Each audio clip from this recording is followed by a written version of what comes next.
Babes, Yeah? apparently I'm the truth. No, I said that by accident. I was trying to say that is true, and I ended up saying you... I think I was trying to say either that is true or you are right, and I ended up saying you are true. We are making baked potatoes this afternoon, Uh-huh. and you wanted to know when to take out the butter, and I said, well, why don't we just put it on top of it once they come out of the oven, because it'll be so hot that it'll melt them if we give them like a couple of minutes. And I said, yeah, you're right. Yeah. And I meant to say you're right, but I ended up saying you're true. Nice. We'll chop them up true. a little bit. Yes. You were against doing baked potatoes with all the fixins. Fixins. Well, I decided... As we say in the South. Fixins? Yeah. Fixins. Yeah, I didn't... I mean, I like bacon bits, but they're not real bacon. No. Which I don't know why they call them bacon bits, because they're made of something else. And I thought it would be kind of strange to have green onions on baked potatoes, but maybe next time I'll get them. Oh. And, or maybe I'll look for chives. And some blue cheese, and some peppermint, and some gum. No, I don't know. Ew. Then it would be a weird tasting baked potato with peppermint on it. Yeah, I know. That was a joke a little bit. And some chocolate. Oh, no. Yes. No, it's close. Yes. I was watching a YouTube video when we decided to take a nap before I fell asleep. Yeah. Oh, you're resting your head on my shoulder. I am. Nice. And apparently, there was a real Chef Boyardee. Really? Yeah, and he died in 1985. Oh. I think they started putting out Chef Boyardee products in the late 20s. Wow. I was partially asleep when I was watching this. Oh, that's interesting. But his granddaughter wrote a book, and it's on Bard. I'm not on Bard, but on Bookshare. Chef Boyardee. Yeah. Yeah, because I used to eat them when I was, I used to eat, SpaghettiOs from when I can remember. I don't, since I was a kid. So, wow. So that's interesting. So was this guy from Italy or America or? He moved here and had his own restaurant. People liked his food so much that the wife and him started packing it up for them to take home. And eventually, so like one of their patrons was an owner of a local store chain, a grocery store chain.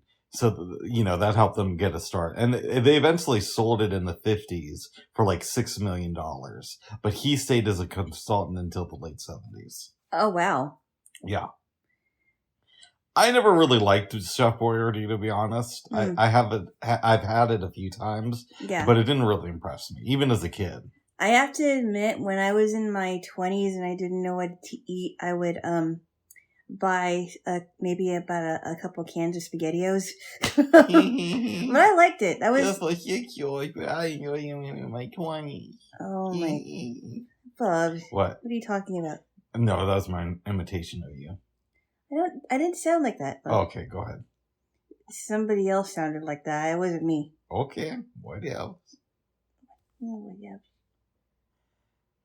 I can't hate too much. I ate a lot of Top Ramen in my early 20s before I learned how to cook. Yeah, I get it. And of course, in Hawaii, it's called saimin. Did you eat the kind in the bags, or did you eat the kind that came in those cup of noodles stuff? Both? Okay. I did that once in a while. And then it was like so much of it when I lived in LA. Oh, wow. That I went several years without having Top Ramen. Yeah. Yeah. I understand that. I think I've only had it twice. Let me see. I moved away from LA in December of 2004. I think I've had Top Ramen 2 or 3 times since then. Yeah. I knew this girl that I went to school with, a really nice girl. She was an exchange student from Vietnam. Mm-hmm. And I do remember this very, very clearly when everybody was eating their own breakfast in our cottage. She she made herself some top ramen for breakfast. Wow. She did. And I was like, okay, that's different. I mean, I normally wouldn't eat top ramen for breakfast, but that's okay. It's different. Cause I was eating cereal, but she would put her water on boil and put How was her ramen English? in. It was pretty good. Yeah. It was very good. She said that she learned English from listening to the radio. I can see that. Yeah. She said she did well, and she was really nice. Nice girl. I wish I would have known more blind kids when I was on the come up. Mm. But I was kind of like in denial about my blindness, and I wanted to avoid it.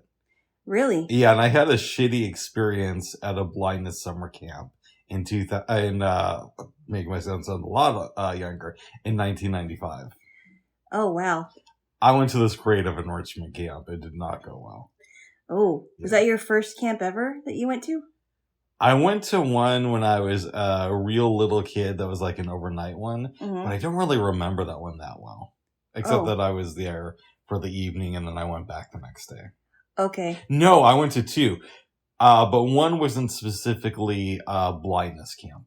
I went to one in 1993 and there was this girl from my school that I was attracted to. Oh, is that the one that moved? Yeah. I remember you telling me about her. Because we went to the dance together and we had a fun time and we said we were going to stay in contact and then she moved. And it was usually me doing the moving. Was she sighted? I think so. I remember with glasses, but I think that she just had like low vision and needed them for that. But I don't think she was like officially blind. Mm. And she was in foster care and she moved, so nothing ever happened. How did you find out that she moved? Because I had moved over the summer, but I had my mom contact the school that I used to go to. Mm-hmm. Now, maybe my mom just lied to me because my parents didn't like me having friends over that long of a period of time. My parents were weird. Yeah. My mom would have been fine with me, dating, but she had issues with me having friends for too long. That is really odd. Yeah, that's really odd. But that's kind of strange that you moved a lot more than I did, because if anything, I should have been moving more than I did. So I'm going to say something that my sister said. I can't remember if I've said it here, but she briefly moved back to Portland, my sister. And in 2017, we're hanging out and she's talking to me about being a mom. Mm-hmm. My nephew was like 2.5 at the time. And she's like, the more time I spend being a mom, the more I think about how shitty our mom was. And we both start laughing. And she's like, we would move like at least once a year. And it's not like we'd go to different states or move to nicer neighborhoods. We would just go from one shitty neighborhood in the state to another shitty neighborhood. And I'm like, yeah, I know. Oh, wow. I know. Yeah. So that's what happened there, Jay. But it's interesting that you guys moved a lot more than, we moved to military housing. Mm. My parents bought a townhouse at one time, and we were living there for several years. But we also moved to military housing, and usually military families are moving all over the place to different states or different countries, but we didn't have to do that. Because my dad had job openings a lot. See, I would have rather have had that and gotten some experience in different areas than have just had it, we're moving in the middle of the night and there's no heads up before. Yeah, I know. That's horrible. That's why I'm really surprised that you guys were moving a lot more than I did. Because we didn't even move that much. We were living in, let's see, I think when I was a baby, which I don't remember this, but we lived where my mom and dad were living, and then we moved when my sister and I were born. When we were like I don't know how long after we were born. We moved in with our friends of our parents. That's very generous of them. Yeah. Did they have kids of their own or what? The couple that we moved in with didn't have any kids. I don't think I'd let two people move in with their small kids because it was you and your sister. And then when my other sister was born, I think there was one time we moved in with our cousins, but I don't remember that, of course, because we were really small. Mm-hmm. And then the earliest memory I remember is that we were living in Pearl Harbor, and we were living in military housing, and we lived next door to a family that had two girls that were older than us. And that was really cool because we had a place to go play if our parents needed someone to babysit us. Mm-hmm. Their parents would take care of us for a few minutes or an hour or so, and then we got our townhouse, and then we moved to military housing, and they rented they had somebody rent our house. And then we moved back a few years later. So we didn't have a lot of moving experience as far as moving from state to state, because that would have been really hard. And my dad was fortunate that he didn't have to. Nice. I would have loved to have moved around to different states or leave the country if I'm going to move anyway and not be able to keep friends. That's horrible. That really is. But I mean, the good thing is that now you're getting in touch with a lot of blind people now. I am. Yeah. But it was good to be around blind kids growing up, and then later on sighted kids, because then I had the learned about both worlds. But it would have been nicer if it would have happened when I was a teenager, and I could have built long-lasting relationships. Also, when girls were a little bit more loose, I may have had more fun too. What? I'm telling you the truth, babes. I might have been fun boy. No, but it started to stable out when you were in your mid-teens, right? Yeah, it did. Yeah. So you only went through that period for you only went through that period for a few years. Well, I mean, from the time I was born until, I don't know, I was like 12. That's a long time. Yeah. Yeah, but it sounded like by the time you were 13 and your sister was a little bit older, it started to stable out then. To some extent. To some extent, yeah. Mm-hmm. Yeah. Yes. Yeah, but that's just not good. That's really unstable. I know. That's why my sister, said that she realized even more how shitty our mom was when she became a parent. Because it's usually the opposite, right? Yeah. It's usually you have a kid and you're like, I know my parents weren't the best, but I can really see now that they tried. But not my sister's case. Yeah, I think it really depends on the person, though. Mm-hmm. I think it's not always that case where, they tried. It was, sometimes it's like, they were really bad. Exactly. Yeah. And I've already told you this, that we think that my dad is still alive, mm-hmm. but not everybody's in contact with him. Mm-hmm. I'm not interested in the deathbed apology. So if I find out that my dad's in the hospital, the rest of the family can do what they want to, but I'm not going to say goodbye. And I'm also not going to the funeral. But I was thinking about this the other day, and what kind of pushback am I going to get from my family? And I don't know that I'm going to get any, to be honest. Have you talked to any of them about it? No, and I keep telling myself that I'm going to. And by the way, I've been saying this for years, and it just never comes out. I think you should. I think you should, because maybe there's some things to get off your chest, and I think that's a way for you to get rid of some of that bitterness that you have in your It's to tell my family, hey, I'm not going to see this guy if he's dying, and don't expect me at the funeral. Well, I think you should at least ask them what you should do about it. No, I'm not going to ask them what I should do about it. I know what I should do about it. Well, there is one conflict, and I'll tell you this. Mm-hmm. My dad really likes to gaslight people. Mm-hmm. Let me give you an example. in 2017, his mom, who is my grandmother, died. Your grandmother, yeah. And it was, she died so I had my last kind of, one night stand with the girl the day that after my grandmother went into the hospital, and she died like the next morning. Oh no. Yeah.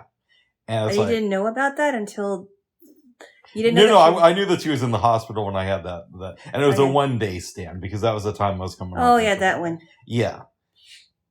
And I don't know if she just didn't know that I was with girls before this, and maybe when she was in a coma she could see down, and then she was like, I can go to heaven now. What? Oh, okay, go on with the story. Okay, so the funeral happens and my dad doesn't show up. And I hear that his excuse is he didn't know how to get there because he didn't have access to a car. Take the bus. I know. I got there and I didn't have anybody pick me up. Exactly. But here's the deal. Yeah. My dad loves to gaslight people. Oh. So here's my dilemma. Mm-hmm. If my family contacts me and says, your dad's dying, he would really like it if you're here, part of me just wants to write back and say no. And then another part of me wants to say, tell him I'll be there tomorrow. Oh my God, I can't believe this. And then just not show up. Because I know that that's something that he would do. Maybe you should show up and you're only there for a few minutes. I'm not going to show up. No, I'm serious. No. Just listen for a minute. That this is okay. Go ahead. What? Okay, stop. Listen. I'm using you. Armpit. How did that hurt? My nails aren't long. I tried to tickle your armpit. No, but you kind of scratched me over. How? Feel my nails. I'm short nail boy. Oh my goodness. Give me a kiss real quick, and then I want to hear your point. I think that if they tell you that your dad's in the hospital, which I'm not sure how they would be able to find out, and until much later, how that would happen. But if your dad was in the hospital and if he wanted to see you, maybe all you would have to do is either send someone, give someone a message for you to pass on, or maybe you just go there for a few minutes and said, okay, what do you want to say? I'm here, and then just leave. No. Why not? Why? Why do I care what he has to say at that point? Well, because here's my thing though. Go ahead. You really wanted to get stuff off your chest, and you may not expect he may not expect you to forgive him or whatever, but if you really wanted a chance to get everything off of your chest, why not just say it and then say, you know what, I'm done, I'm going. Because if I do that, babes, what's going to end up happening is I'm going to start yelling and really get into some shit. Like some stuff that you probably don't even know about, right? I'm going to go deep, deep, deep. And I don't think my family would, one, appreciate that. And two, if I just say, hey, apologize to me. Well, my dad is a liar. Like, he lies all the time about stuff. And so just him saying, I'm sorry, I don't believe that. After, because he never really made up for any of that. Yeah, so let me tell you another story about my dad. And we don't have to go down the Rick's dad rabbit hole. We're already here, but we don't have to stay here. I think it was like a year or two before I met you. My dad was in the hospital, right? Is that the one when he said he had cancer? No. That's a whole different story. And by the way, let's be clear. In fairness to him, I don't know that he said that, but it was misinterpreted when the message got back to me. That's how I interpreted it. That was earlier. But my dad was in the hospital and it looked like he was going to die. So my dad is like one of those people who has come close to death on many occasions, partially because, he's a drug dealer and all that stuff, and partially just because he's had some weird experiences. Yeah. Like, he's told me stories about girls stabbing him, people pulling a gun at him and shooting, and the gun jamming, all sorts of weird stuff. That is weird. Yeah. And I've been there. I remember when I was a little kid and they sent this guy over to my dad's apartment to beat him up. But anyways, this was not that long before you and I met. And my dad's in the hospital, and my aunt and uncle go to the hospital every day. Now, these are my aunt and uncle who are super, super religious. Like my uncle, the one who I unfriended on Facebook because like every time I post a political thing, he'd be like, oh, this isn't true. How do you know that? But then when he'd post something about Trump and how great Trump is, now I'm just giving you some context. And I'd say, well, what about this? And he'd say, oh, that's the devil. He wouldn't explain it. Yeah, so he'd explain it by saying it's the devil. No, but he wouldn't actually go into it. Exactly. Okay. And I'm giving you that context so you know who I'm talking about. Okay. They went there a lot to see my dad. Uh-huh. And the way the story was told to me is that as soon as my dad left the hospital, instead of hanging out with them, he went right back to that street life. Oh, okay. Yeah. So it feels disingenuous to go there and expect a real apology from somebody who's on their deathbed, because there's been many times where he's thought that before, and as soon as he's out of the situation, it's like outside out of mind. He would never actually make up for anything like that. Exactly. Or think about his life after that experience. Right. Okay. But I don't know. I mean, it seems to me like there's so much bitterness that you have that you never came to grips with, and it just worries me. Honestly, it just worries me that you're holding this stuff in. I don't know if any of your family knows about the other stuff that you were thinking about going into. I personally think you should at least talk to somebody about it. I mean, that's just my thing, because you don't want to grow a bitter old guy and say, grow up to be an old guy and still have daddy issues. Well, it's not like I talk about my dad every day. We just kind of got down this tangent, right? No, I'm just saying it worries me that you still haven't dealt with that. That's what I'm saying. I have in a lot of ways. Yeah, but you're still angry. Right, because there's a wealth of material there. No, I know that, but I mean, why do you have to keep on being angry about it is what I'm asking. I think part of it too is I perceive things like my dad is still doing well in life. Now, is that necessarily true? No, but that's partially Rick's perception. You know what I mean? So I think of it like there's no consequences for him for his actions, and it's just consequences for the people around him.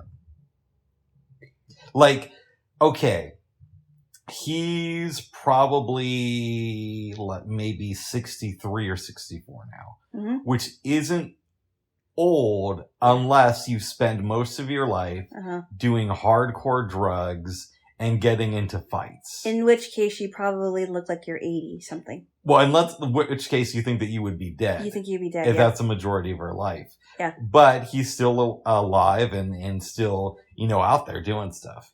So, and again, this is my skewed thing. I know that he's homeless. And this might be where I go more conservative than maybe even you. I think to myself, yeah, but he put himself in that position, and maybe he kind of wants to be there. So, well, I mean, I've always said that there is a case by case basis, but you could be right about him. You could be completely right that he put himself there because of his choices. Yeah. And I understand why you would feel like that. I'm just worried that you're going to be a bitter old guy if you don't take care of these feelings. Well, here's what we could do, babe. No, I'm not going to do that, Bub. No, I'm not talking anything sexual. I know what although that would be nice, but no, I have another idea. What? You were trying to tickle me. Oh, no, your elbow is hurting. Okay.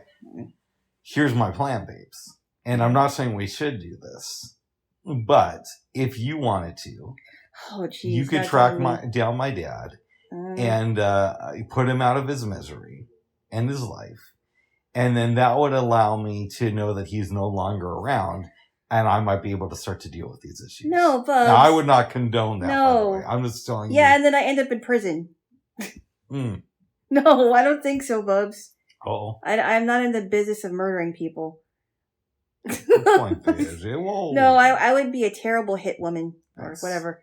No, I wouldn't be able to do it. Why are we talking about that? It's a possibility, and I don't want you to do that because every life is sacred. Right. But it's an option. You say that now. Oh. No. I don't want to kill anybody's father. Bubs. Not even mine. No. I don't want you to. No. I just wanted you to know that you how would I know who he was? Because, there's... Oh, yeah, I'm not going to go there. Yeah, I don't even know where he is, so... Yeah, I know, but how would I know who he was? Because there's the same... there are several people who have the same name as you, and there are several people that have your last name, so... I don't know, babes. Yeah. What if this comes out on, the day he dies, and I post the link to Facebook, and people just tell me how, insensitive I am? Well, that's your thing, Bubs. I'm out of that Jaylo. one. You're gonna have to deal with that. Uh-oh. I would tell you, I would say, I told you what you could do. You didn't tell me what I could do. I told you what you could do. No, forgive and forget. That's what I always say to you. No, you don't. I do. No. I just worry that you're, I don't know.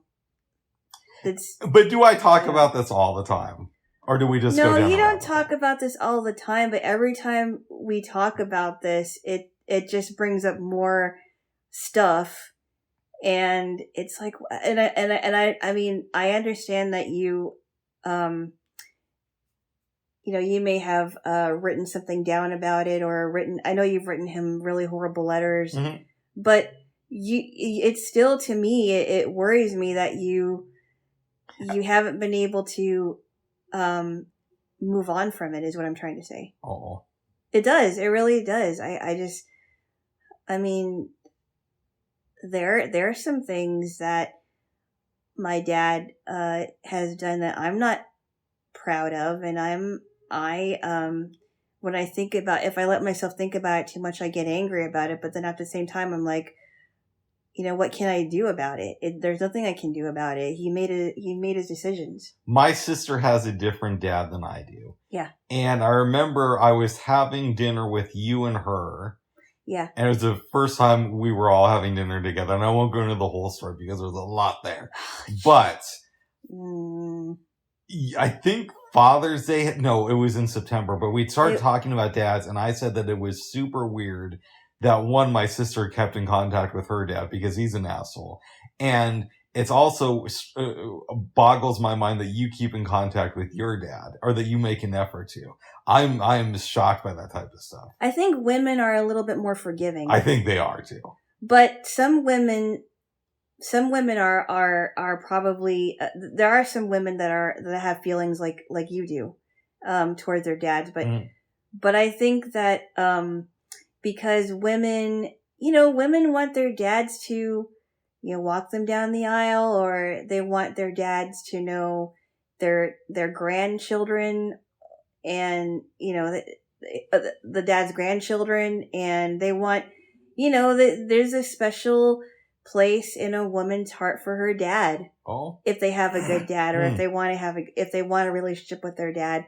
It's hard. It really is. It's really, really tough. So I have a question for you, and I know that you don't have kids, but you know people who have kids. Yeah. And you know people who have kids who had shitty dads. Why do women want their horrible dads to know their grandchildren? I never got that. I think it depends on the woman too. Not every woman is like that. Yeah, but women like that, and I'm curious if you could provide some insight. I don't. Well, because we operate on emotion. We're very emotional creatures. You guys are physical creatures. We're emotional creatures. Okay. We like to know what's going on with people around us, but we also, a girl who, dads are very important in a girl's life, because they're the first, the dads are the first exposure to what men are supposed to be. And if you think of it in that way, And when a girl grows up, she wants her dad to be around for the important things. If she has a good dad, that is. But there are some girls that are willing to,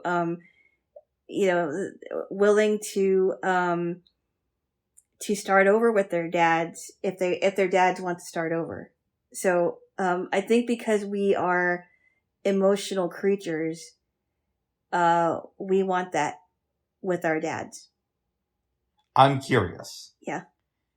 If I end up giving you a little bundle of joy, would you want your dad to know his grandchild? Oh, yeah, of course. Wow, of course, really? Yeah, of course. Wow. I mean, it would be a little bit hard because he's going to be traveling a lot, and he has been traveling a lot, but I would like him to know that he has a grandchild if I end up having a child, but depends on when it depends on when it happens, because in a few years I may not be able to have kids. Yeah. So I don't know. I mean, I don't know. Anyway, I won't go on down that road, but yeah, I would, I would. That is so strange to me. Yeah, I don't know why. Have you ever talked to your sister about that? About how I think it's weird that she keeps in contact with her dad and that she... Have you ever asked her why?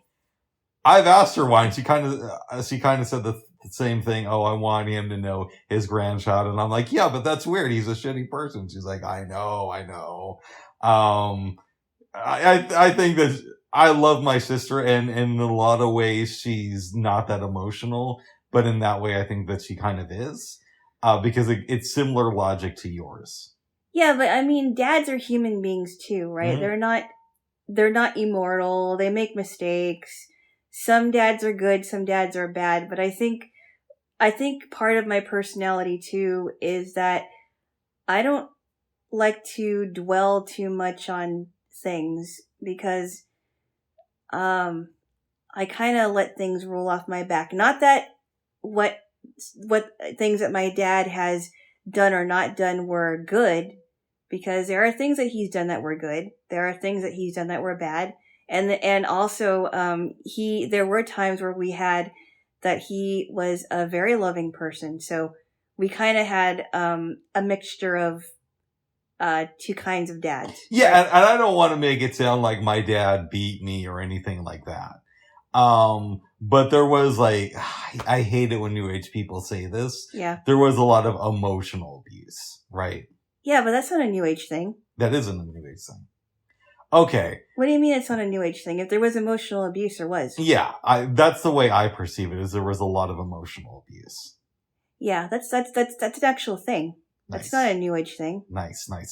No, you can't emotionally abuse somebody. Yeah, I need to get with that. What? Well, I mean, in the sense that it's hard for me, as much New Age stuff as I have, in some ways it's still difficult for me to accept the concept of emotional abuse. I'm sure some ex-girlfriends would accuse me of not being physically abusive, because I don't roll like that. But of being emotionally abusive. Well, let me ask you something, Go Bubs. Ahead. Okay, so you talked about gaslighting, and that's never a good thing. Right.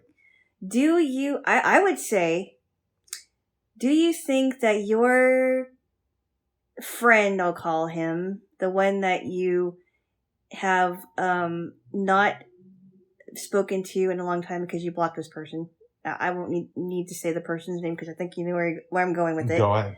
Don't you think that what he has been doing, gaslighting and whatever, playing guessing games, don't you think that would be a form of emotional abuse? Because I think it would be.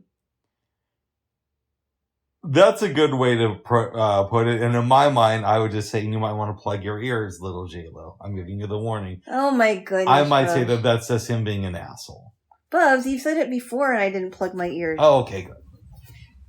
Bubs, I'm not 3. Okay. But would it be emotional abuse if he was doing that to a little kid? Maybe, yeah. Yeah, but I think that grown-ups can be emotionally abused like that. Because you don't know where this person is coming from, because they never stick to one thing. Yeah. They always change it. It's never stable. I think it's emotional abuse.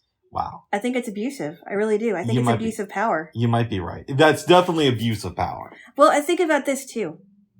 How many times have people used their power for sexual abuse? That's also a part of, that could possibly also be a part of emotional abuse. I guess you're right. Yeah. So it's not a new age thing. I think it really does happen. I believe that some of my exes were emotionally abusive in some ways. Oh. I do. If we believe in emotional abuse, there's a good argument that I have been emotionally abusive in previous relationships. Because you were absent? Or because maybe in the past, I've said things that were a little bit too extreme to ex-girlfriends. That could also be verbally abusive. Verbally abusive, yeah. Yeah.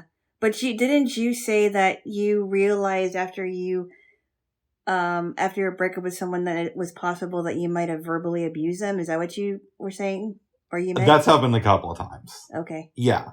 And again, I don't believe in hitting. I'm nothing like that, so don't get excited and call the cops on me. But at the same time, have I been verbally or emotionally abusive to ex-girlfriends? Mm.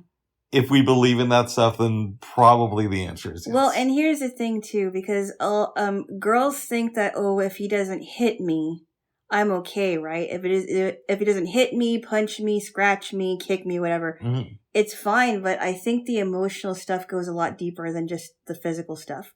Because I've heard some people say, I'd rather be physically hit than emotionally hurt. Oh, wow. Yeah. You've heard girls say this. I heard people say that on shows. Like it's a lot worse to be emotionally abused than just to be physically abused, even though they're both really bad. Here's the thing. I have to play the contrarian. Okay. I wonder how much people are saying that because they believe it versus they're on TV and they know something like that is going to get a reaction.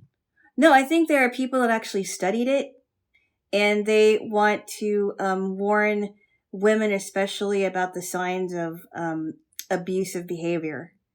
And I've heard about it in in health classes and things like that. So it wasn't like I don't know what I'm talking about. I think that there are really some women that say that I wish I was, it would be better if I was actually hit than if I was emotionally abused every day or verbally abused every day. So I think that abusive behavior doesn't just mean hitting, punching, whatever, scratching. And it also doesn't mean calling them every name in the book every day, but it also goes deeper with gaslighting. And I mean, that's what, if you really want to talk about like narcissistic behavior, because that's what I'm talking about. Like if it goes as deep as a person who has narcissism and wants to make everybody believe that you're a horrible person, that's another form of abuse. I don't think I've ever gotten into like gaslighting girls as much as I've said stuff like, you're a horrible person, you never do this, and why don't you, and why aren't you getting over this? You're a bad human being. Or why did you do that? Oh, wow. And, you really should have acted differently in this situation and gotten in their face and said that type of stuff. Or said, I don't think I can trust you and I don't know how anybody ever trusts you. And maybe a few other examples that I don't really want to get into now because it would make me look like a real asshole. But there have been exes that I've reached out to and apologized. Well, that's good. Not every one of them. That is good. There's like one or two more who I can maybe say I'm sorry to about a few things. That's good that you're willing to do that because some guys would not do that. They wouldn't apologize for everything. Now, let's also be honest and say I didn't reach out to them and say, I'm sorry I was your emotional attacker or something like that. I said, hey, I'm really sorry about this behavior. Yeah. And I want you to know I no longer engage in it. And one of the reasons is because I think of how bad you must have felt. Yeah. And I don't want to be responsible for people feeling like that in the future. Do they ever respond back and thank you for it? I've had people do that, and I've had some who haven't. Oh, okay. Yeah. It's a mixed bag. Okay. And that's fair. Like, the point of apologizing isn't that the person reaches back to you and sort of like cosigns on your behavior. The point of it is so at least they know that you're doing something to correct the behavior, and maybe on some level that helps them feel better. Oh yeah, I totally agree. 'Cause I mean, when I apologize to someone, I don't always expect someone to, forgive me right away. 'Cause, and I don't remember having that experience where somebody wouldn't forgive me right away, but it may happen. But just for them to know that I really am sorry, and, I don't expect anything back from you, I think. Exactly. Right. Yeah. That's interesting. Yeah. I didn't think we were going to get this deep. Yeah, and I've been emotionally abusive to girls who wanted to date me. Like, you have a friend who was super, super into me, and I may have said some stuff to her and it wasn't so kind when I was a lot younger. And I do believe in some way she's still holding on to that, but I won't go into that. Oh. She won't admit it, but I won't go into that. And I don't think I ever apologized to her. But she doesn't. You know what? What's up? Judging by how she's said stuff in regards to you, it doesn't seem like she cared. Yeah, I know, but it's also about just being a good person. Yeah, I mean, go ahead. Yeah, but you at least you realize that she still is a human being after all. But to me, as far as I'm concerned, when I've talked about you the last time, right? It didn't seem to faze her that you even said anything wrong. I don't think. She never brought that up. But she brought up the fact that she used to be really obsessed, which I'm pretty sure she still is, but she won't admit it. Which I just couldn't believe she even said that, in front of the person she was with. So I'm just like, okay, whatever. I'm thinking, yeah, right, okay, yeah, you're gonna put that one on me, all right. I don't know. I'm thinking I don't buy it, but but to me, in my my brief observation, especially the last time, it didn't seem like it even fazed her that actually happened. I hear you, and it still doesn't make the things I may have said to her in the past right. Yeah. Yeah, I know. Yes. But it really is frustrating to try to be kind to someone that you don't find attractive. You just don't. Well, yes, but I would say something that's even more frustrating is when I was growing up, we didn't have terms like emotional abuse.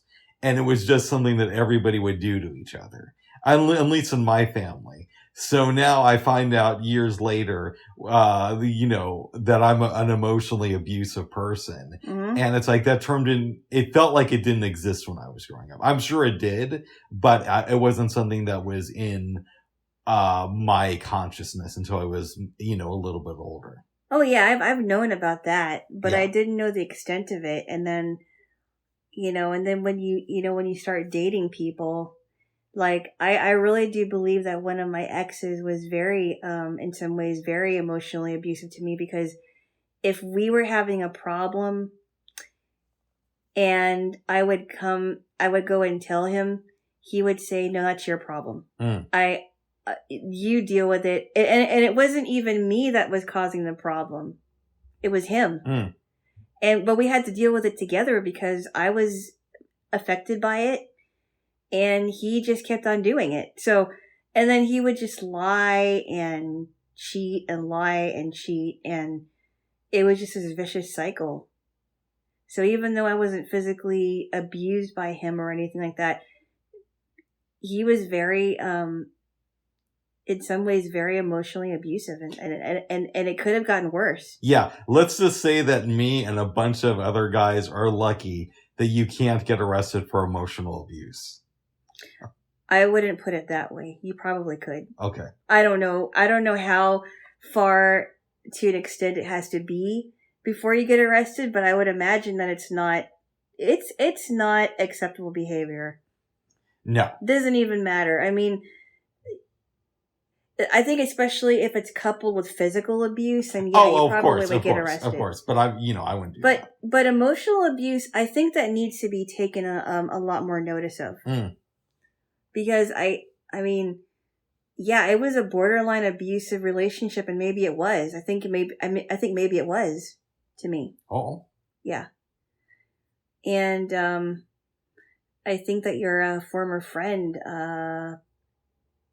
is, and it wasn't just to you, it was to other people as well, I would say. I would venture everybody we know has similar stories about him.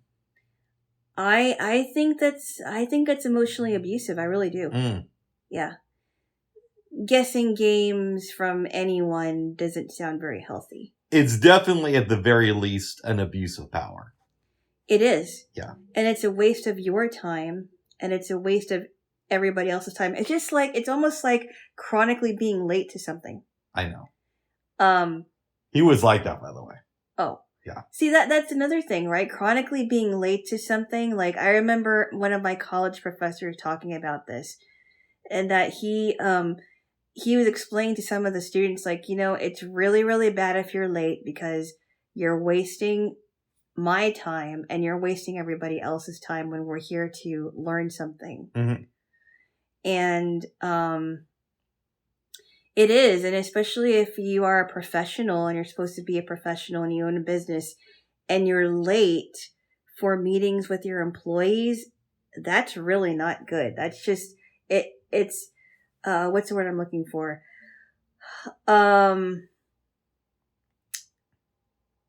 It's like it's inconsideration.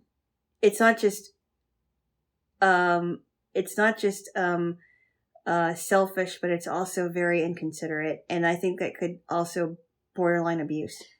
And I also told you with this person, sometimes he wouldn't be late, but oftentimes he would decide to cancel a meeting and just not tell everybody. Yeah, so he'd build the meeting up like it was super important, and then I'd go to attend the meeting either in person or by phone and find out then that it was canceled. Have you ever thought of, here's something that I just thought of. Tell me. Have you ever thought of taking your fellow coworkers aside and saying, hey, the next time he says that there's going to be a meeting, maybe we should not show up? I thought about that at the time when I was in the situation, but I don't think I ever did that. Okay. Yeah. And I'm glad you didn't do that. That would have been real. Because what if he did show up? Yeah. That wouldn't be good. Yes. Has anybody actually talked to him about that? Like, do you realize what you're doing? People have talked to him about being late. I don't know if people have talked to him about just like deciding there wasn't going to be a meeting, but not thinking that it was worth telling everybody. Right. Yeah. That is just so inconsiderate. I just cannot. I mean, it's inconsiderate to be not just late, but to constantly have people guessing as to what you're going to do next, because it's never stable. That's really, really bad. It's just, it's not good. It's not healthy. No, it's not. It's a very inhospitable environment. Yes. Or whatever you call it. Not healthy. I don't think his business is doing as good, though. So, that's what happens sometimes. Did you say you came up with the idea of that? Or No. I didn't come up with the idea. Okay. Yeah, I just don't get it. Like, but he didn't come up with it either. Oh, okay. He did it? No. Oh. Did he take it from someone else? I want to say more, but it would probably give away who the person was. That's fine. But he got it someplace else. Okay. Yeah, it's just not good for any professional to do that, because it's very unprofessional. Mm-hmm. Yeah. Yeah. And it's also, it's just not a good life skill, whether or not you're working with somebody or not, to say stuff like that. Yes. Yeah. But that's why he's been doing his business for well over a decade. And, it is where it is. And he's the only one who can make a living off of it. Mm-hmm. And, there are limits to what he can do with it because people just don't want to work with him. Uh-oh. Yeah. It's fun for a little while and then it gets really weird. It certainly does. Yes. We're going to get him in a room with your dad, and we're going to send your dad and my ex-boss / friend to go and see my dad when he's on his deathbed. Yeah, do that for me, would ya? Yes. Yeah, and then they don't show up. Right. Hey, sorry, I know you wanted us to do this, but we actually ended up doing something else. Right. We went to see a movie instead. We went to a steakhouse. Right. That'd be kind of funny. Oh, Jaylo. Yes. Anyway, that got pretty deep. I like that, though. Yes. We're going to call this episode, What's Good, Daddy? No. Oh, my goodness. What do you think about that title? I'll let you know at the end of it. Oh, my goodness. We might not call it that. I don't know. No. Yeah. Okay. That reminds me of that one movie that we saw with Sidney Poitier, Blackboard Jungle. Yeah. Yeah, when they called him Daddy-A. Well, his last name was Daddy-A, but they called him Daddy-O. I'm like, oh, yeah. Wow. Duh. Because it was in the 50s, They called him Daddy-O. I'm like, I never got the whole Daddy-O thing. I didn't either. Maybe that was like a jazz term. But I didn't get why people called people Daddy-O. I know. I don't get that. I might have to research that a little bit. Yes. You're reading a book about the 50s. A little bit, yeah. Yeah. 1 page a week. No. No, go ahead. No. This is I'm very close to getting into the craziness of his time traveling time. We are talking about the Stephen King classic 11/22/63. Yes. Yeah, so it's so he's trying to figure out, well, how am I going to do this? Because what if it doesn't work out? Al, who's one of the main characters, tells Jake, well, if it doesn't work out, then you'll just go back to 1958. September 9th, 1958. Because time resets itself every time you go back into the portal. Yep, every 2 minutes. Mm-hmm. And he always said, every trip is a first trip, and every time is the first time you meet somebody. But he did mention the guy with the yellow card. That's going to come up later. Yeah, but he said, but the guy with the yellow card knows something else. So I thought that was kind of interesting. Yes. Yeah. I was surprised that you didn't know who Jack Ruby was. No, I heard his name. Okay. I just couldn't remember what he did. Oh. No, I've heard his name. Well, good. Yes. Yes. Yes. Yes. Yes. Yes. Yes. But when you told me about Lee, I won't go too far into it, but Lee Harvey Oswald and his wife, mm-hmm. You told me that Stephen King consulted some historians about that, right? Yeah, he talked to Doris Kearns Goodwin, who worked, I believe, in the Johnson administration, but she's also an historian who's written some pretty good books. Uh-huh. She wrote The Bully Pulpit, which is the one I read, but she wrote another book that I heard is really good, that I keep meaning to read, called Team of Rivals. Oh, wow. And I have a friend who's a big fan of her work. Was The Bully Pulpit about people like Jim Jones? No, it's actually about Teddy Roosevelt. Oh, wow. Really? Yeah, it was an interesting book. Huh. She's a good writer. Wow. Yeah. So it was about Teddy Roosevelt's administration. Well, him and his vice president, who, in their relationship and all that stuff. Oh, interesting. If I'm remembering the book right. Okay. Yeah. There was one movie that I can't remember what it was called that I watched in my U.S. history class, and I really enjoyed it. And it was a movie about Roosevelt and how he created he talked about the Roosevelt slide. I don't know what that is. Well, he was figuring out a way to walk because he had polio, if you remember. Was that FDR or was that Teddy? Was it? Wait, I'm sorry. I think that might have been FDR. I'm sorry. That's right. I keep getting the Roosevelts confused. I believe that was FDR, and we saw an old movie about him. I wish they picked a different woman to play his wife because her voice was just really like annoying. But it was a good movie when I saw it, and I couldn't remember what the title was. It was FDR, not Teddy Roosevelt. FDR was the one who had polio. Teddy Roosevelt, I don't know if you knew this, but the teddy bear was named after him. I did know that. And I think we talked about it here. We might have. Yes. Okay. When you get a teddy bear, think of Teddy Roosevelt. Okay. Anyway. Yes. But it was a good movie. One of the things that I remember, and tell me if I'm repeating this. Go ahead. When I went to DC the second time, and we were looking at the memorials, we went to the FDR Memorial, and there was this huge jumbo braille stuff. Yeah. With his programs on it. You did talk about that. It was huge. Mm-hmm. For a while, I wasn't able to read it because it was too big. And my friend got what it was talking about. I'm like, how can you read that? It's so huge. But it was pretty cool to see that. DC has a lot of cool stuff if you're interested in American history. Yeah. Did you guys ever go to the Smithsonian? No, I wanted to though, but there just wasn't enough time because I was only there for 3.5 days. I saw a lot of stuff though when I was there. Yeah, I went there once when I was the first time I went there when I was 9. The other thing I went to was the Air and Space Museum. I did go there. And we went to the Discovery Center. That's kind of cool. So I went there by myself, and I didn't know my way around, but I did go there. I spent some time there. The Lincoln Memorial, the Vietnam Memorial, the World War I Memorial, the Washington Monument, and a few other places. I would have loved to have gone to the Washington Monument. There's a lot of stairs. Yeah. A lot of stairs. But we never ended up going there.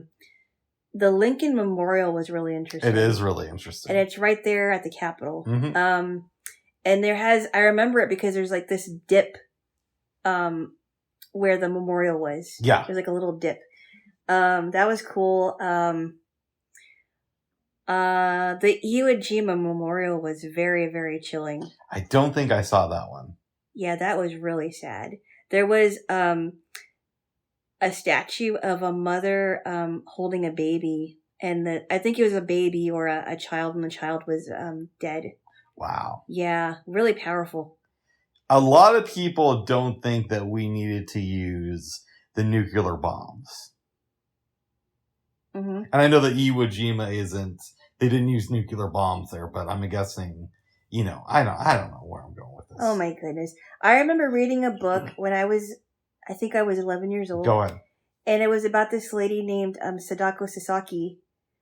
Did you ever read that book called Sadako and the Thousand Paper Cranes? We've talked about it here. Did we? Yeah. Okay. I did. I had a teacher read it to me. The teacher read it to the whole class. That was a good book, but very sad. It was very sad. Yeah. Because it wasn't even her fault. No. And she was born after it. Yeah. Yeah. She didn't realize how affected she was by the atom bomb until she got leukemia. Wasn't even her choice. It wasn't her choice. Yeah, it was very sad. Yeah. I do, and we've had this discussion before, wonder about the idea of a loving God when so many people are born into situations that are just so far out of their control. Well, and a lot of people ask that question. Mm-hmm. But I honestly think, and I know I'm going to sound very, it's going to sound very cliche, but I think it does ring true. I think there's always a reason why God puts people in those situations, whether it's by their own choosing or whether they were just born into that situation. And it really depends on how that time is spent. So when you say by your own choosing, do you think, but you don't think that you existed in any form before you were here. So is maybe time's different up there? Or no, I think I'm talking about like if a grown up were in that situation. Yeah. But like, let's say we know, for instance, there's been women who were kidnapped and sex slaves, and they've had kids as sex slaves. Let's say you're one of those kids who was born to a mom who's like a sex slave, and you just spend your entire life in pain. Well, I think it's, I mean, it's not the child's fault by any means. Yeah. But it's because of that, it's because of their mother's choices or their father's choices that they were in that situation. I could go with you there, but how does the child benefit from being in that situation? I'm not saying that they benefit from it, but I'm saying, how is their time spent there? Were they able to leave that situation? Were they able to find someone who was able to be a source of comfort to them? Because I've heard stories, I've heard many, many stories of women and men that were in really abusive situations. And there was one person, or maybe there was a couple or a family that came alongside of them and said, you know what? We really know how in pain you are, and we want to show you the love of God. And we don't think that it's fair that you're in a situation like that. So we want to show you a different way of seeing things. I've heard many stories about that. So what I mean by time well spent, I wonder if these kids who grew up or it could be a kid who was born in the concentration camp too. Oh yeah, I mean there are so many things that I've heard that it might have been just one person who has let's sneeze. Excuse me. One person who has come alongside of them and understood their pain and said, I want to help you. I've heard so many stories about that. So just because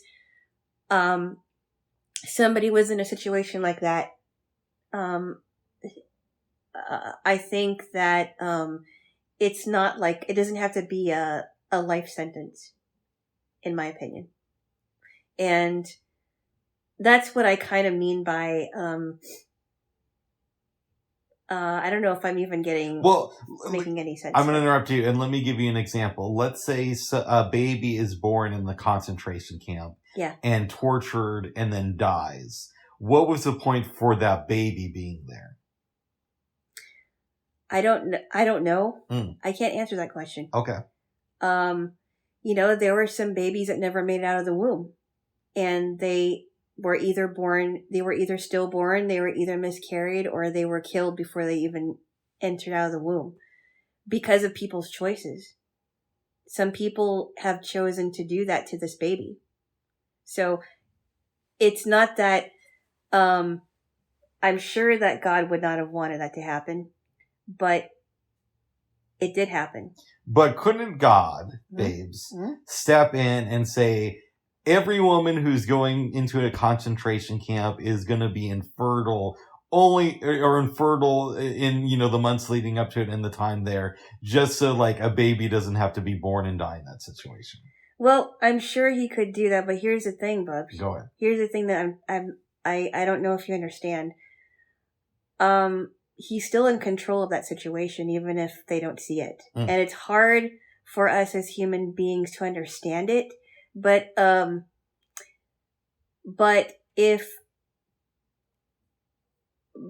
think that because he knows what's going on, even if a child dies, he's there to comfort that woman or that man or the family. Even if that child goes away, like let me give you a story. Tell me. You've heard the story about King David where he has an affair with this woman named Bathsheba. Yeah. He has her husband killed. Yeah. She finds out that she's pregnant. They get married. She has a baby, but God says, you're going to have this baby, but that baby's going to die. Okay. The baby dies. But, and David knew about it because, he heard from God that was going to happen. And, he, had to deal with that sin that he committed because that led him to what happened to his child. He went on, of course, to have other kids, like, Solomon. That was his Solomon was the son that would be king after him. And he if you think about it in modern times, his kingdom was now tarnished because of it. Mm. But he was known as the man after God's own heart, even though he committed that sin with Bathsheba, even though two of his kids were one of his children died from his son, and I won't get into that story. Okay. And then his other son tried to kill his own father, and even King Saul at the time wanted to kill him. So there was other people that wanted to kill him, and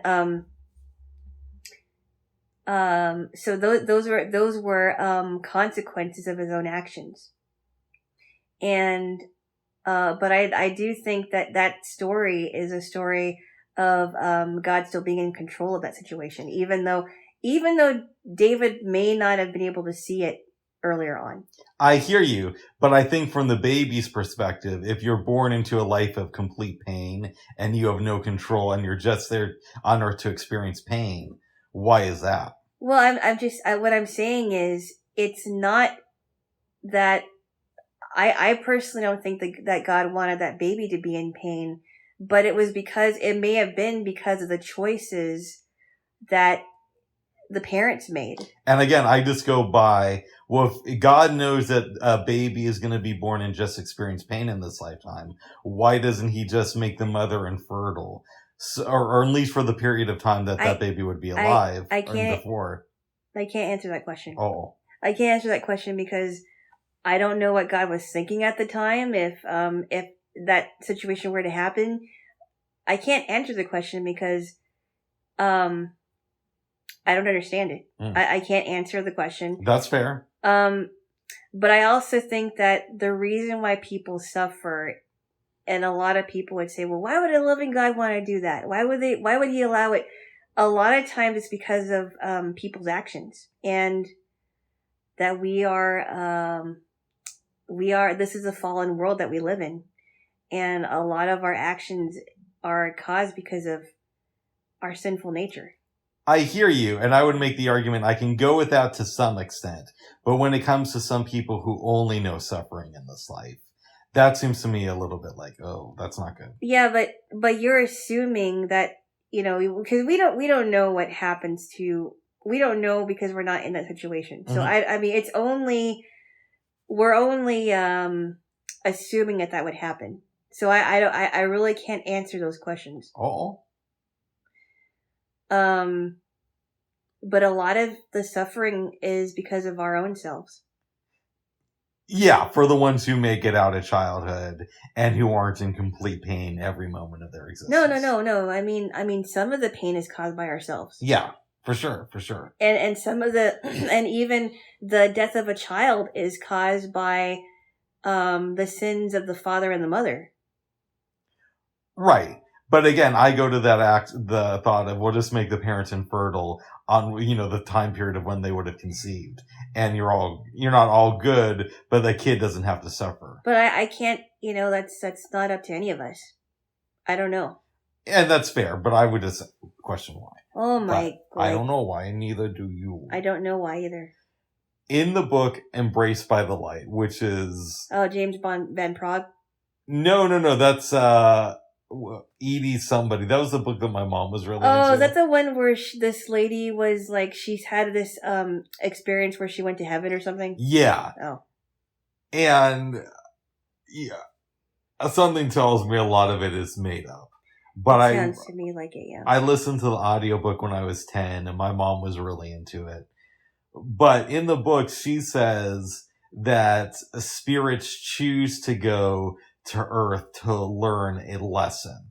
And so that would explain why a baby would be born with cancer, because that baby's here to learn something about pain or whatever. That's a little bit out there. And she gives the example in the book about, like, she met some spirit who was trying, and again, I think the last time I listened to it was in 93 or 94. Oh, yeah. but the spirit was trying to get their parents to meet so that this person could be conceived, even though the spirit knew that it was going to die 6 hours after its birth. What? Yeah, because the spirit wanted to experience something here on Earth. Did she interview somebody about that? No, she's telling her experience. That's a little bit out there. Or what she claims to be what happened to her when she allegedly died. That's like really out there. That is out there. I'm like, okay, how would so I'm thinking myself, right? As I'm listening to you tell me that. Mm. So some spirit who was going to die 6 hours later after they were born is trying to get the parents together. Yes. That's really weird. I don't know how that would happen. But then I think if there is an afterlife, there's a reasonable chance in my head that we as spirits exist outside of time. But I don't know. Uh-oh. As I burp.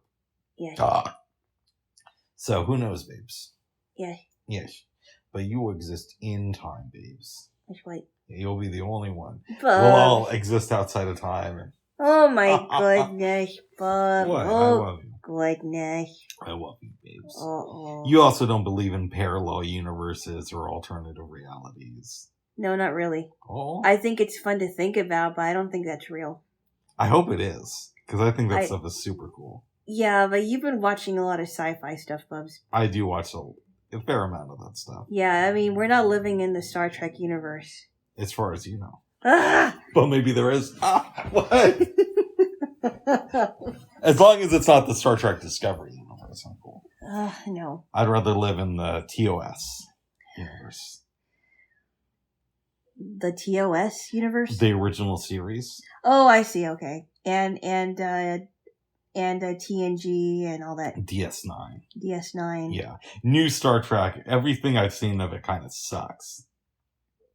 Yeah, I know. We've known that, Bubs. We've said it many times. Okay. Yeah. Yes. Yes. It feels like really, really drunk fan fiction that somebody just wrote the night before. Drunk fan fiction. Yeah. Okay. Like somebody who barely knows the show takes a bet to write an episode of Star Trek or a new series on Star Trek. And they write it over the course of one night. That's what new Star Trek feels like to me. Oh my goodness. But what do I know, babes? I'm just a man who's been a fan of the franchise for 30 years and who has studied these characters. Oh goodness. Oh goodness. I don't know, Bub. Yes. Yeah. Yeah, I don't think they should have made a reboot, honestly. No. Or not a reboot, but a sequel. And they're not taking Star Trek anyplace new. It's the new show is about Captain Pike, right? When did Captain Picard or Captain Pike? Well, there's a few shows on the air. One is about Captain Picard as an older man, and he's not even an older man. Captain Picard died in the first season, so now he's a robot. Oh, that's weird. It is weird. So you're not watching the real Captain Picard. And there's a show about Captain Pike. And Captain Pike was a character in the very first episode of Star Trek, which later got edited into a great two-parter of the original series called The Menagerie. So what they're doing is they're recycling storylines. They're recycling storylines and characters, and they're making the universe smaller. So I only watched the first season of Picard, and there's one of the main characters is Jerry Ryan, who's basically playing a version of 7 and 9, and we already saw her on Voyager. Yeah. And in the prequel series, which are like Discovery and the new Captain Pike show, they're always running into characters from TOS. Yeah. Like I haven't watched Strange New Worlds, which is the Captain Pike series, but I've heard that like one of the characters is related to Khan Noonien Singh, and there's like a young Yahora on the ship. That's weird. And I know obviously Spock is going to be on there because he served with Captain Pike, but I heard that he's also on Discovery and that they made Spock dyslexic, Which What? Spock doesn't need to be dyslexic. He's already an outsider because he's half human and half Vulcan. You don't need to add this other stuff to it. So I've only seen like part of Discovery and I wasn't too impressed. Picard is just awful. Wow. And it feels like they're running out of one of the cool things about Star Trek is it was such a big universe. Once in a while you'd run into somebody you know. But for the most part, you're meeting new people and you're discovering these new characters. So it wasn't like how brilliant Deep Space Nine was. Exactly. After I saw it, and you know, granted, when I was a kid, I wasn't really a Star Trek fan, and a lot of people liked it, and so you were really the only one that really wanted me to get into Deep Space Nine with you, and it's really good. Yep. And so is TNG. I mean, we haven't watched a lot of TNG, but what we've watched together was really good. Yeah, my holy trinity is the original series, The Father, the TNG, The Son, and Deep Space Nine, The Holy Ghost. Oh, Bubs, come on. And what, babes? Don't be blasphemous. I'm not. And I consider the 1970s animated series to be an extension of The Father. Because it had the same cast, with the exception of Walter Koenig, and the same writers that wrote on the original series. So. Blasphemy. Why? Blasphemy. Why? That's not blasphemy. Yes, it is blasphemy. Oh, it is. It's not a holy trinity. It is a holy trinity. There's only one, Bubs, and it isn't Star Trek. Oh, my goodness. Star Trek, no. What else? Star Trek, no. Oh, my goodness. But I do enjoy some of the shows, though, I do.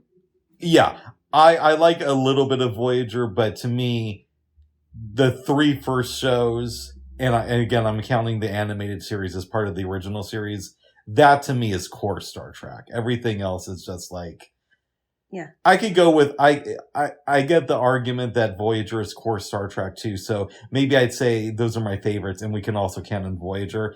Everything after Voyager feels like a bad imitation. How long was the Star Trek animated series? Year and a half, I think. Wow. Not that long. Yeah. Well, when you told me that they had the same cast and they had the same effects. Well, the same writers. Or the same writers, but it was just...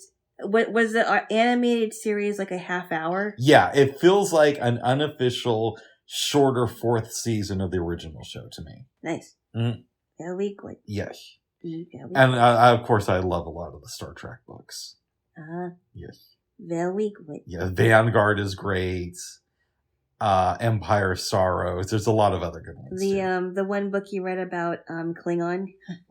Oh, the Klingon Dictionary. Klingon Dictionary. I was a kid. Oh, Druckmann. Oh my goodness. That's what you said. Yes. But anyways, you got a Star Trek lecture, babes.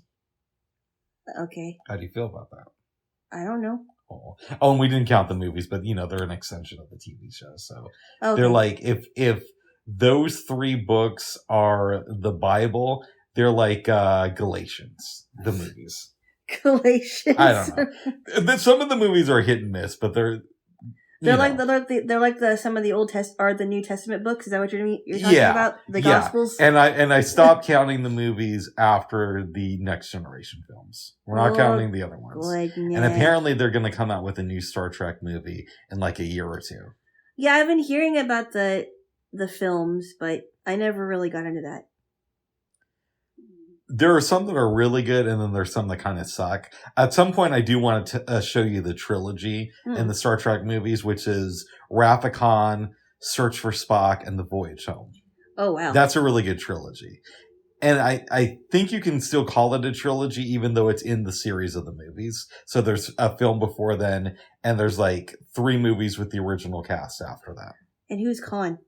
Khan, we meet in Space Seed, and he was a man from Earth who was like super bright, very physically impressive, and he took a crew from Earth in 2024 and they froze himself and went into suspended animation.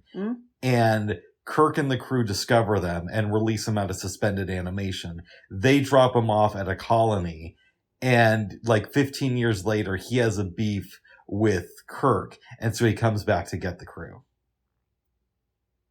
And the movie's really good. We'd probably want to watch Space Seed to prepare for that, though. Space Seed is a movie. Space Seed is the episode where we first meet Khan, who is played by Ricardo Montalban.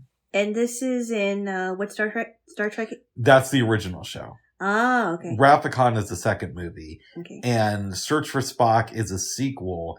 And then obviously The Voyage Home is when they wrap the trilogy up. And is this, these movies, were they in the 70s? No, the movies, well, the first film, Star Trek The Motion Picture, came out in December of 1979, but Wrath of Khan is 82. I want to say Search for Spock is 84, and then The Voyage Home is 87. And they were all excellent movies, you said? They're all excellent. They're all good. I think Wrath of Khan and Voyage Home are excellent, and I think that The Search for Spock has a lot of good stuff in it. Okay, but it's not as good as the other two. It's not as good as the other two, but there's good stuff in it that's worth seeing. Where was Spock missing? See, if I told you that, it would kind of ruin things. Okay. We'd have to watch Wrath of Khan, and that would explain where Spock was at. Okay. Yeah. Fine. And here's the thing: if I told you, it would rob you from the experience of Wrath of Khan a little bit too. Okay. So yeah. Okay. Yes. That's fine. But people who know. Okay. And that's all I'm going to say about that.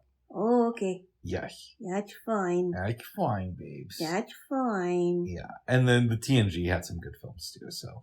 But if we watch Star Trek movies, we're starting off with the trilogy. Ah. Yes.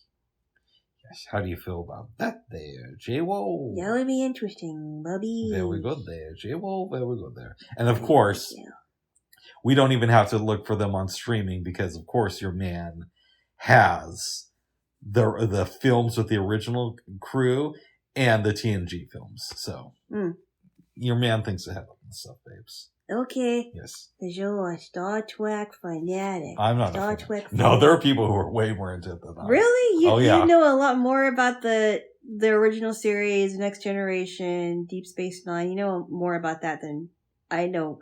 Than anybody else that I know. No, there are people who take it way more seriously than I do. I am a huge fan, though.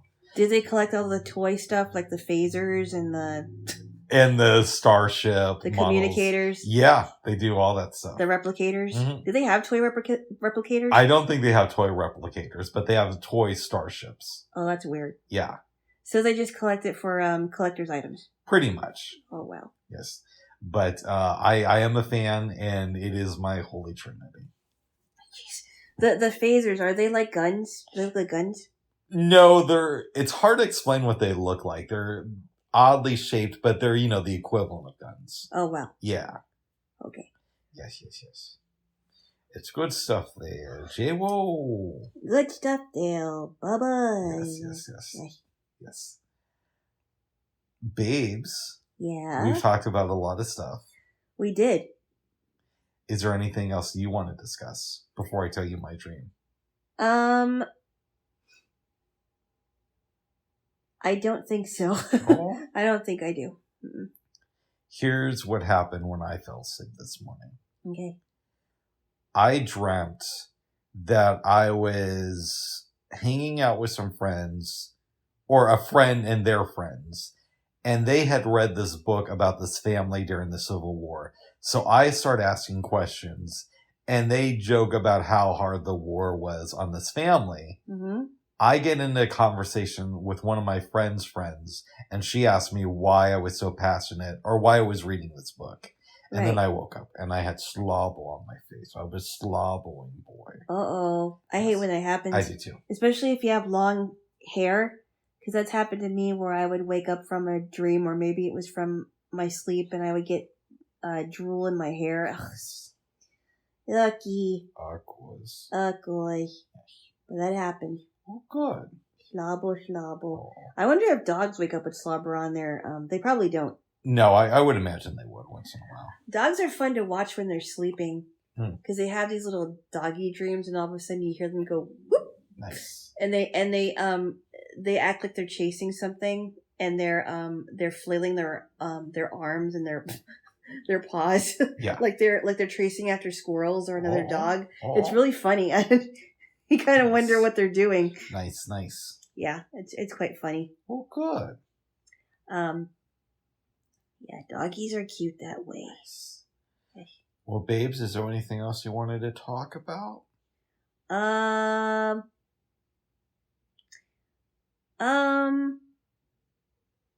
don't think so. Well, the only thing is that I'm glad that I got everything on my grocery list. Mm-hmm. And the people that delivered it to me were really nice people. They were. Yeah, and I'm glad that you went with me because I don't know if I would have been able to find them. Oh, my goodness. No, I'm serious. Yes. How would I know it was them? I don't know, babes. Yes. Yes. But they were really, really nice. Oh, good. Yeah. Yes. Yeah. And I had a delivery yesterday, and the guy was super cool. Very good. Yes. And he was on your floor? He came up to my floor as I was leaving my unit. Oh. Yeah. Very nice. Yeah. I guess I should have put that in my cart, but that I didn't know. Put what in your cart? The bags. Oh, the groceries. Yeah. But at the same time, I didn't know. That it. I only bought like 12 items, so I didn't know how it was going to be, and I thought, oh, maybe you should just go with me. Oh. Yeah. Oh, good. And it worked out. It did. It did, oi. Yes. Next time I'll take a cart. Very good, babes. Yes. All right, babes, unless there's anything else you want to say. I don't think so. All right. Well, let's... Go ahead. All I have to say before we go is that we talked about a lot of deep things, which I never thought we were gonna get into today, but... yeah. Yes. All right, babes. Okay. Bye-bye for now. Bye-bye. Bye-bye.